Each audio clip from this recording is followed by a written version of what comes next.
Au nom du Père, du Fils et du Saint-Esprit. Amen. Grande joie d'être là avec vous en ce jeudi 17 février. Et aujourd'hui, nous célébrons les 7 fondateurs des Servites. Et chaque jeudi, je vous rappelle toujours, une journée très importante de prier pour notre pape, chaque jour bien sûr, mais spécialement les jeudis. Nous prions pour l'Église, pour nos dirigeants, les papes, nos évêques, les prêtres. Nous demandons aussi des saintes et nombreuses vocations pour l'Église. Nous devons demander des saintes et nombreuses vocations pour l'Église. Et aussi d'avoir un amour renouvelé envers l'Eucharistie et l'adoration. Si c'est possible, adore Jésus chaque jour, mais spécialement le jeudi. D'accord? Et maintenant, la première lecture d'aujourd'hui, c'est Jacques chapitre 2, à partir du verset 1. Mes frères, ne mêlez pas à des considérations de personnes la foi en notre Seigneur Jésus-Christ glorifié. Supposez qu'il entre dans votre assemblée un homme à bague d'or, en habit resplendissant, et qu'il entre aussi un pauvre en habit malpropre. Vous tournez vos regards vers celui qui porte l'habit resplendissant, et vous lui dites, « Toi, assis-toi ici à la place d'honneur. » Quant au pauvre, vous lui dites, « Toi, tiens-toi là, debout, ou bien assis-toi au bas de mon escabeau. » Ne portez-vous pas en vous-même un jugement? Ne devez-vous pas des juges aux pensées perverses? Écoutez, mes frères bien-aimés, Dieu n'a-t-il pas choisi les pauvres selon le monde comme riches dans la foi et héritiers du royaume qu'il a promis à ceux qui l'aiment? Mais vous méprisez les pauvres. N'est-ce pas les riches que vous oppriment? N'est-ce pas eux qui vous traitent devant les tribunaux? N'est-ce pas eux qui blasphèment le bon nom qu'on a invoqué sur vous? Si donc vous accomplissez la loi royale suivant l'Écriture, tu aimeras ton prochain comme toi-même. Vous faites bien, mais si vous considérez les personnes, vous commettez un péché et la loi vous condamne comme transgresseur. Alors la question du regard de l'homme. Les riches, les pauvres, on va donner la place d'honneur aux riches, on va mettre les pauvres soit debout, soit assis par terre.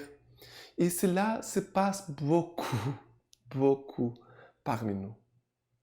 Si arrive quelqu'un bien habillé, on va bien l'accueillir. S'il y a quelqu'un tout sale, on va mal l'accueillir, on ne fait même pas attention. On doit veiller beaucoup à ça, parce que Jésus, il aime se cacher parmi les personnes qui sont celles que le monde méprise. Les malades, les orphelins, les veuves, les pauvres, les plus petits. Jésus se cache parmi ces personnes. Et nous sommes peut-être parfois en train de mépriser Dieu lui-même. Dieu même. Nous devons vraiment demander la conversion de notre cœur pour dire, je dois aimer comme Jésus aime. Et Jésus a un amour préférentiel pour les petits, pour les pauvres. C'est cela, Jésus est venu d'abord pour les pauvres. Mais bien sûr, il y a des riches qui ont un cœur pauvre. Alors ces gens-là, même s'ils sont riches, ils se trouvent au niveau des pauvres parce qu'ils sont petits et humbles comme les pauvres. Ils ne font pas de leur richesse un motif de grandeur et d'orgueil et de se montrer qu'ils sont meilleurs que les autres. Notre monde est un monde qui aime beaucoup se montrer, aime beaucoup se montrer ses richesses. Et les pauvres, les petits, souvent se cachent. Laissons la place aux petits et aux pauvres. C'est pour cela que Jésus va dire, quand tu fais un festin, n'invite pas les riches, les gens importants. Va chercher les pauvres, les malades, les stropiés, les aveugles. Va chercher tous ces gens-là. C'est cela que Jésus nous a dit dans l'Évangile. Vraiment, nous avons besoin de convertir notre pensée et notre regard. Et aussi notre cœur. D'accord? Maintenant, le psaume d'aujourd'hui, c'est le psaume 34. Je bénirai le Seigneur en tout temps, sa louange sans cesse en ma bouche. Dans le Seigneur, mon âme se loue, qu'ils écoutent les humbles, qu'ils jubilent. Magnifiez avec moi le Seigneur, exaltons ensemble son nom. Je cherche le Seigneur, il me répond. De toutes mes frayeurs me délivre. Qui regarde vers lui resplendira. Et sur son visage, point de honte. Un pauvre a crié, le Seigneur écoute. Et de toutes ses angoisses, il le sauve. Alors, ici, il dit, dans le Seigneur, mon âme se loue. Qu'ils écoutent les humbles, qu'ils jubilent. Alors, les petits, les humbles vont jubiler devant Dieu. Un pauvre a crié, le Seigneur écoute. De toutes ses angoisses, il le sauve.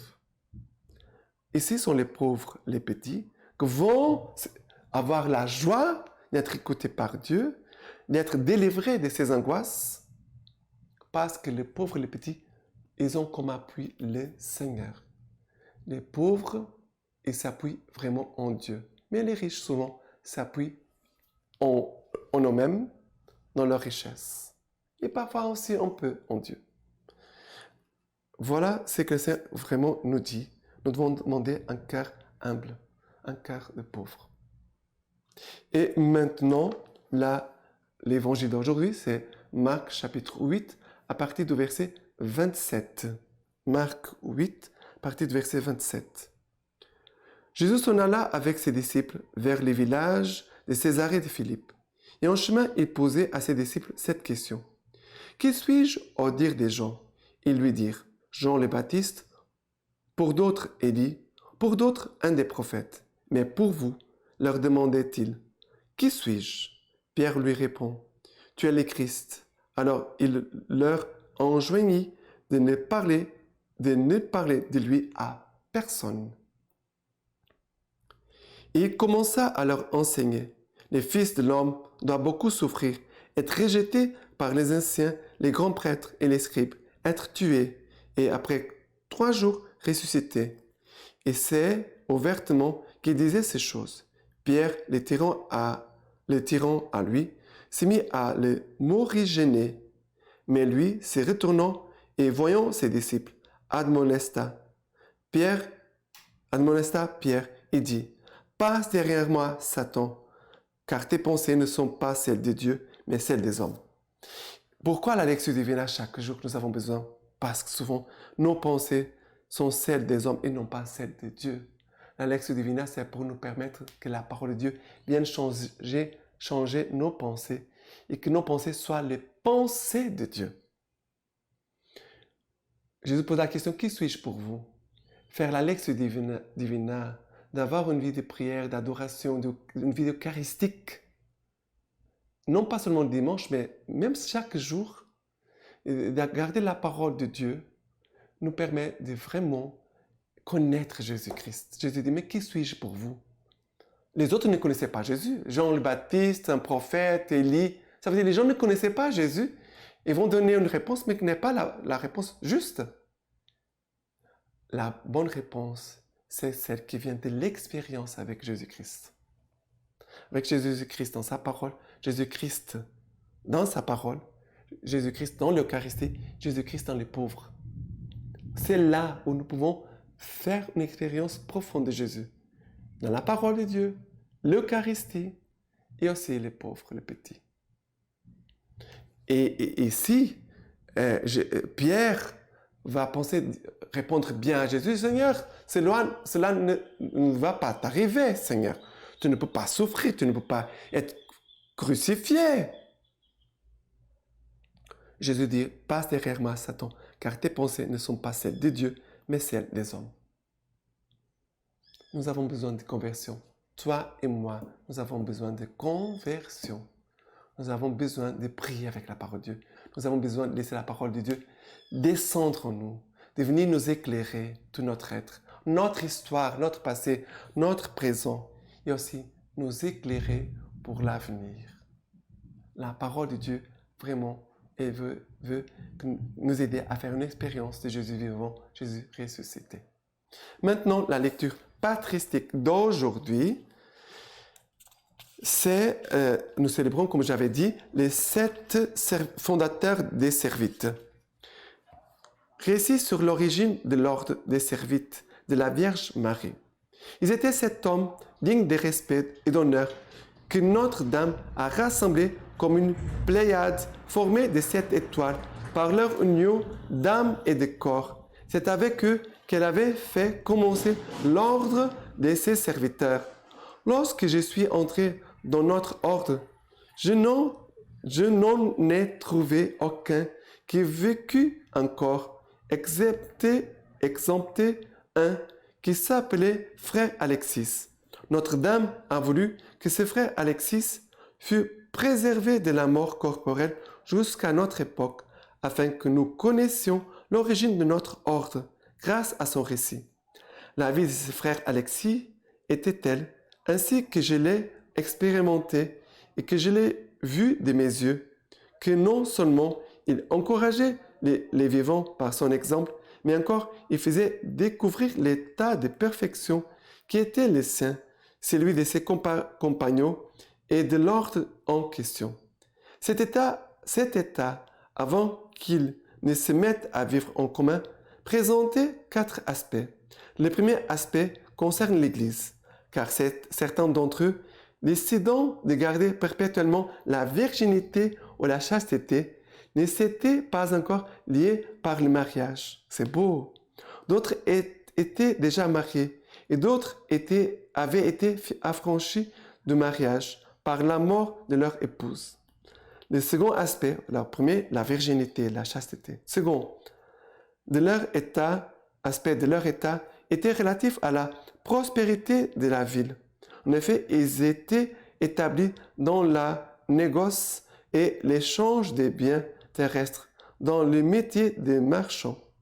Mais dès qu'ils eurent découvert la perte précieuse, c'est-à-dire l'autre ordre, non seulement ils distribuèrent aux pauvres tout ce qu'ils possédaient, mais encore ils se consacrèrent joyeusement à Dieu et à Notre-Dame pour les servir très fidèlement.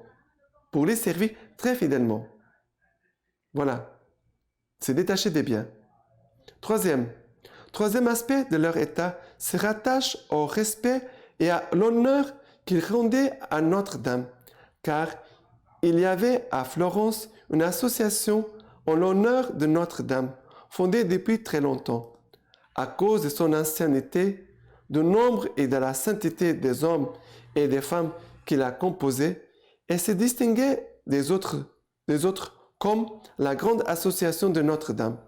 C'était son nom propre. Or, les 7 hommes en question, avant de mener la vie commune, appartenaient à cette association comme portant à Notre-Dame un amour très spécial. Troisième aspect, un amour spécial à la Vierge Marie. Quatrième aspect de leur état, c'est celui de la perfection spirituelle. Ils aimaient Dieu au-dessus de tout, en orientant vers lui, selon l'ordre exigé, toutes leurs entreprises. Ils l'honoraient par toutes leurs pensées, leurs paroles et leurs actions. Après avoir décidé, par une ferme résolution inspirée par Dieu, de former une communauté, Notre-Dame les y poussant spécialement. Ils quittèrent leur maison et leur famille, laissèrent à celles-ci les nécessaires et distribuèrent le reste aux pauvres. Enfin, ils recherchèrent des hommes de bons conseils, de bonne vie et de bons exemples pour s'ouvrir à eux de leurs projets. C'est pourquoi ils gravirent le mont Scénario, élevèrent à son sommet une petite maison à leur goût et s'y transportèrent pour vivre ensemble. Là, ils se mirent à penser qu'ils n'avaient pas seulement à acquérir la sainteté, mais aussi en s'adjoignant des compagnons nouveaux à développer l'ordre de Notre-Dame, que Notre-Dame avait fait commencer par eux. Aussi décidés à s'adjoindre des frères, ils en reçurent quelques-uns et firent grandir notre ordre. Tout cela fut édifié en premier lieu par Notre-Dame, fondée sur l'humilité de nos frères, assemblés par leur concorde et conservés dans la pauvreté. Magnifique. Pour nous les prêtres, pour les religieux, pour le consacrer. C'est magnifique. Et maintenant, je vous laisse la bénédiction par les mains toutes pures de la Vierge Marie. Dieu te puisse vous bénisse et vous garde, le Père, le Fils et le Saint-Esprit. Amen.